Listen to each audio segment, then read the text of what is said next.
He tells police that he hasn't seen Lauren about a week or so. He's completely talkative and helpful, tells police that he was actually in his home all weekend, but he hasn't heard anything. So this girl goes missing, there's all this blood in the bathroom. He was like, "Oh, I was right next door, but I didn't hear anything." So the police were like, "Okay, whatever." So nobody has seen her, nobody had heard anything. So police finished the interviews with Lauren's friends and they dropped them all off around Lauren's apartment because that's where mostly their cars were at. All morning the police had taken them to the station. They finished the interview, so they take them back. Um the friends and neighbors are stunned to find a media circus around Lauren's apartment.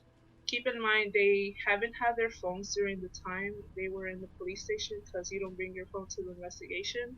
Hmm. So when the news released that the body has been found, none of these kids knew. They had been searching for her all night. Her close friends and families were in the station when everything was released. The media at this point immediately grabs all her friends as they get dropped off, and Steven, her neighbor, is eager to jump in. Hang out with anyone at the time, anything like that? No one has seen her since Saturday. I haven't seen anything. I've always hear noise outside, but it's just people walking by pretty much. And she just recently graduated from Mercer. Yeah, she and we were both JD students. We graduated back in May. What kind of person was she? I mean, what did you see her as? She's as nice as can be. Very personable, very much a people person. Do you know any enemies she might have had? Somebody that might want to hurt her? No, we don't know where she is. The only thing we can think is that maybe she went out running and someone snatched her. Because we went over. One of her friends had a key. We went inside and tried to see if there was anything amiss, but she had a door jamb that was sitting right by it, so there was no sign that anyone broke in. The door was locked when everyone got here. We just don't know where she is. So this is important. The interviewer does not know what Steven is unaware of the body slash torso being found around the apartment. I think that's where they had recovered the body or whatever they recovered from there. Um, Body. Had you seen anything there? Had you seen anything there? I I mean, we don't know if this is the same person. You know what I mean? Like, they took out a body there earlier. We don't know if it's the same person or not. So that's why we're trying to ask people if they know who lived there. Are you okay, sir? I think I need to sit down. Okay. Okay, so I don't know if you can tell the difference. Like in the beginning of the interview, he was being like really talkative, Hmm. and then when they were like, well, there might be a body, and he's like, body, like, Yeah, like his yeah, expression changed. yes, everything. It was crazy. So he comes back on, finishes the interview after he sits down and takes a breather, and they're like, "Can we finish this interview?" And he comes back and he finishes it, and he's not feeling very well. He's crying. He was breathing, so they asked him another question. He would calm down and answer the other question. He was pretty much having like an anxiety attack. Hmm. He was completely different before they told him about finding a body. Cops are present during this interview and they see Steven do this whole thing of him panicking. Right. They had already had Cavadar dogs were brought into the apartment complex and walked all around the building, and they said the dogs hinted at something, but they didn't know. It could have been anything, and so they decided to bring Steven back down to the police station after watching him and his odd behavior. Um, Now, once again, this part is important. Keep in mind, they already talked to him once. He was very helpful, talkative, and he tells all these things about Lauren. They bring him again to the second interview. It's one of the strangest interrogations ever. Police bring Steven in, and it lasts for 2 hours. During his police interview, Steven acts like a little lost boy, barely able to answer questions. He's not moving. He's monotone with the reporter. He answered questions with ease, giving long and detailed responses. as if though he was like in some kind of daze. He sits completely still and stares straight ahead. He looks like a zombie. All right. I just gotta ask you a few more questions.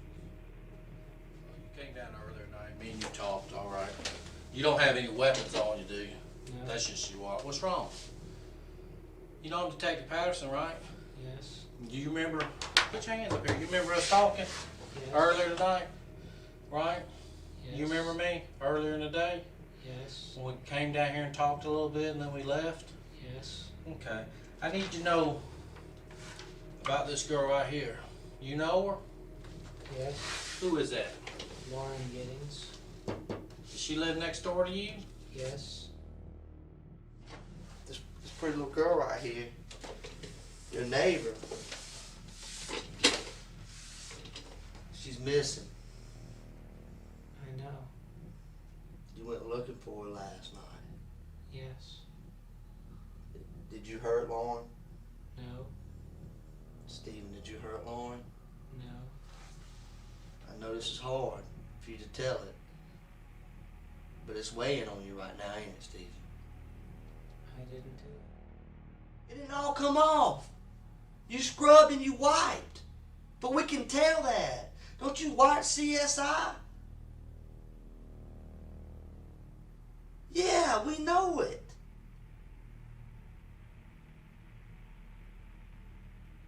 Stephen, why is there blood in your bathroom? I don't know. Yes, you do know. Why, Stephen? I don't know. Has anybody else been in your bathroom? The police were in there. Other than the police? Who else has been in there? No one that I know. No one. The interviewer detective gets sick of Stephen answering "I don't know" to every question. He compares Stephen chatting with ease to the reporter that morning with the way he was acting during their interview, but police get absolutely nothing out of this interview because Stephen won't talk and they change up their tactics multiple times. They are soft, sympathetic, aggressive, and loud. They lie they lie to him saying that they have her blood in his house, and at the end they even begin becoming mean and degrading, but none of it phases Stephen.